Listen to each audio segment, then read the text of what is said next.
Are West Ham actually united?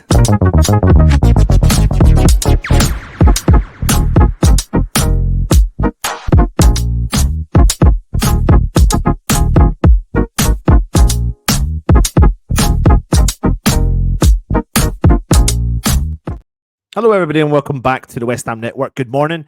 It's match day. Sheffield United, West Ham travel to Sheffield to Bramall Lane, and fingers crossed we can get 3 points. But I'm not here to talk to you about that this morning. I'm here to talk to you about, are West Ham United?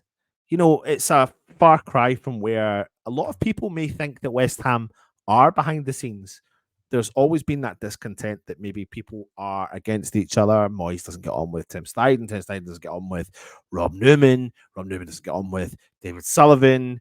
And you transpire to create your own story. And I suppose being in the, having an outlet like a YouTube channel means that we report on as much of the news as we possibly can, bring it to you, and try to work out what's right, what's wrong, if there's any element of truth in it or not. And to be honest with you, you get fed stuff quite a lot and you don't really know what to believe. And I've always went down the mantra of going, you know what, until something is as plainly in front of you, then we will not make that judgment until that officially happens. Now, there has been a couple of little cheeky updates with West Ham, and actually in particular coming out from XWHU Employee. So if you don't know, XWHU Employee has got some insiders at the club, and he reports from his own channel called The West Ham Way. He's got a podcast and he's got a Patreon. So he releases information on his Patreon, and it's through a paywall.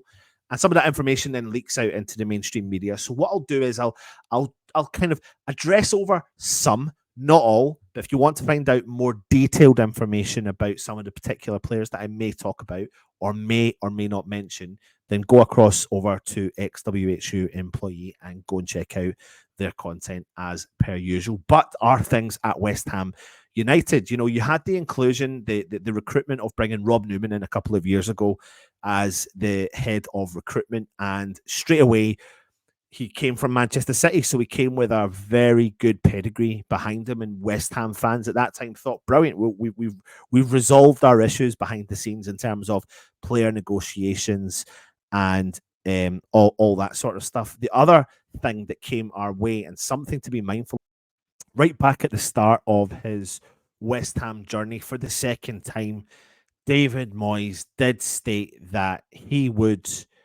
come in and have a look at everything from the background, that, from top to bottom within his remit, to try and, possibly create a structure, create a system in place. And nobody can deny that we didn't massively have a structure when David Moyes did come back into the club. You heard rumblings of what was going on when Pellegrini was in at West Ham and trying to bring in the technical director and look how all that sort of stuff worked out, and it didn't.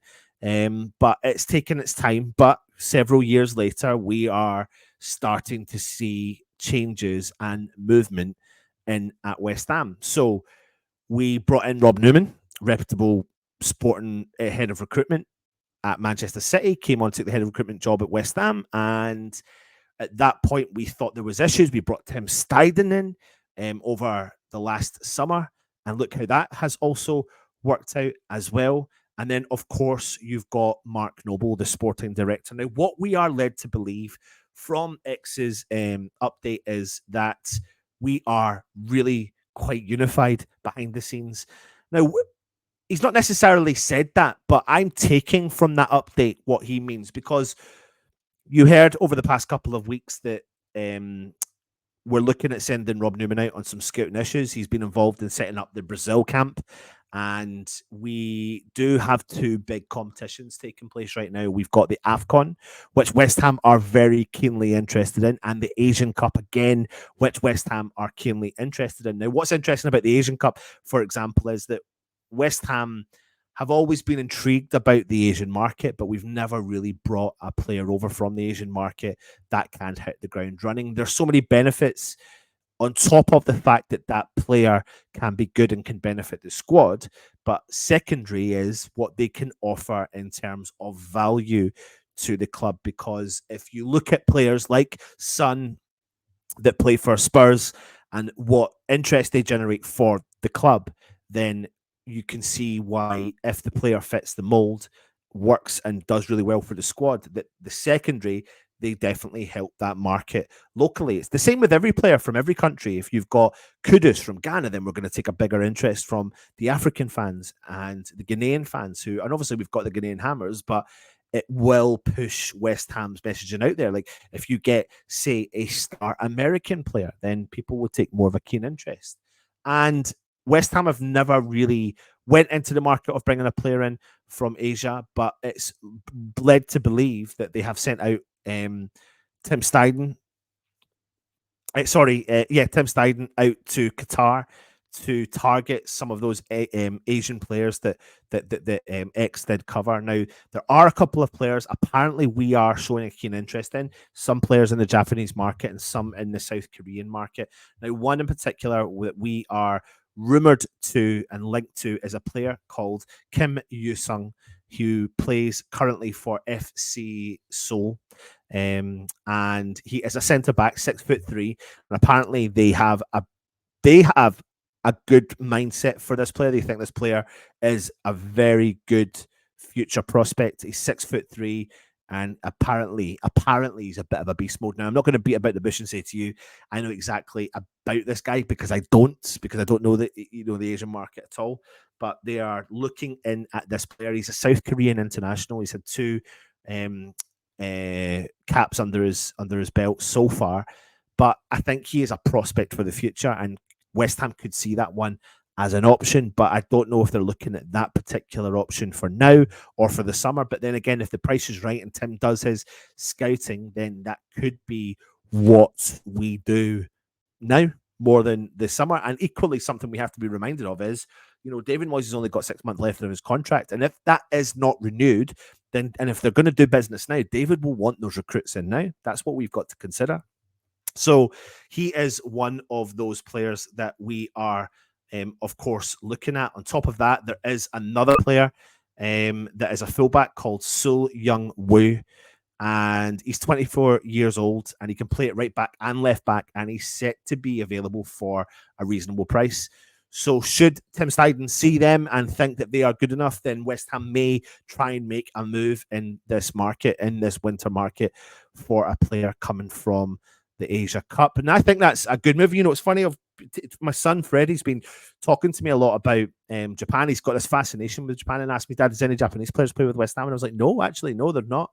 And this has kind of come out over the last couple of days. And I know West Ham previously were linked to Hwang Hee-chan, who now plays at Wolves, who's firing all cylinders. He looks like he's actually a really good striker, and could grow into that role as well. But obviously he is playing at Wolves, and so therefore that will not happen with West Ham. But West Ham are going to be definitely scouting the market for there as well. We're also led to believe Rob Newman is at the AFCON scouting players. We've already spoke to you about players from the Ghanaian international team. Of course, Kudos plays for Ghana, and they're definitely taking a keen interest in there. They honestly treat Mark Noble like an extremely important person within this setup as well. He's someone that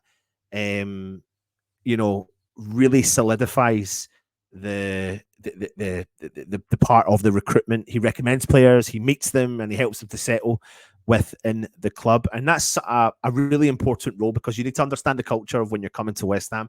You need to understand the history of what you're doing when you come to West Ham, and you need to understand what it's about and what the fans are about and what it means to the fans if you come and play for the club. And there's no one better, really, to be honest, than Mark Noble. And you start to make those little connections, and you start to think to yourself, there is a united approach that does feel like it. It does sound like it.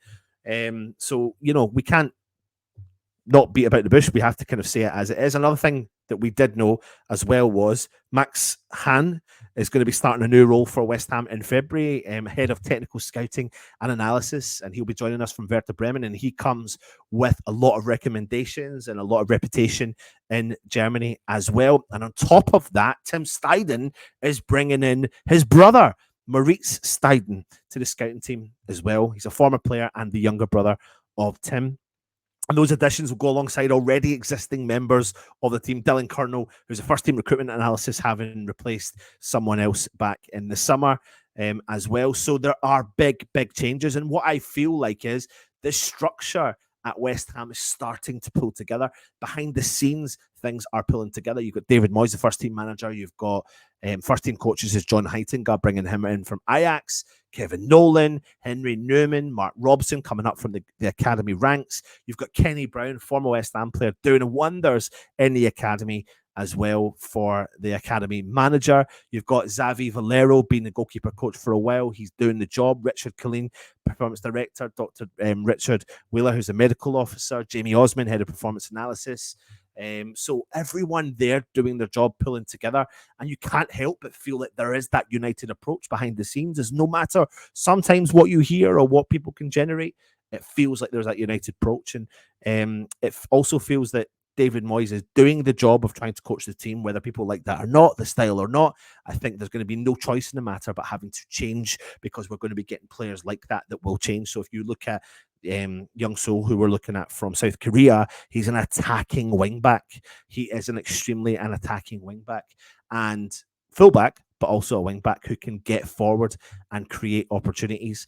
And more players like that are linked to West Ham, and more players like that come into West Ham will definitely change the dynamics. Now, people may say that we're building for a future without David Moyes. Some will say that we're building with David Moyes in mind and creating that kind of legacy. And if he does leave, then he will also take some form of responsibility for what's been created. And if he stays, then of course he will take the responsibility for what is happening. But the proof will be in the pudding. That's what it will come down to. But what we can't deny is that since this has happened, things have started to change. So if Thilo Kehrer, for example, the loan deal with an option to buy does turn out to be what we think it could be, then we haven't lost money there. And so many times me as a West Ham fan and you as a West Ham fan can turn around and say, we've lost money on Sebastian Haller, we lost money on Felipe Anderson, we lost money in Nikolaj Vlasic, but in actual fact, we're starting to try and change that mindset. That's why we're not just signing up to deals to get rid of players like Ben Rama, for example, when Marseille came in and offered us a loan deal with no obligation to buy. West Ham are protecting our assets and trying to drive the price up as much as we possibly can, whilst negotiating and getting the best deal for players.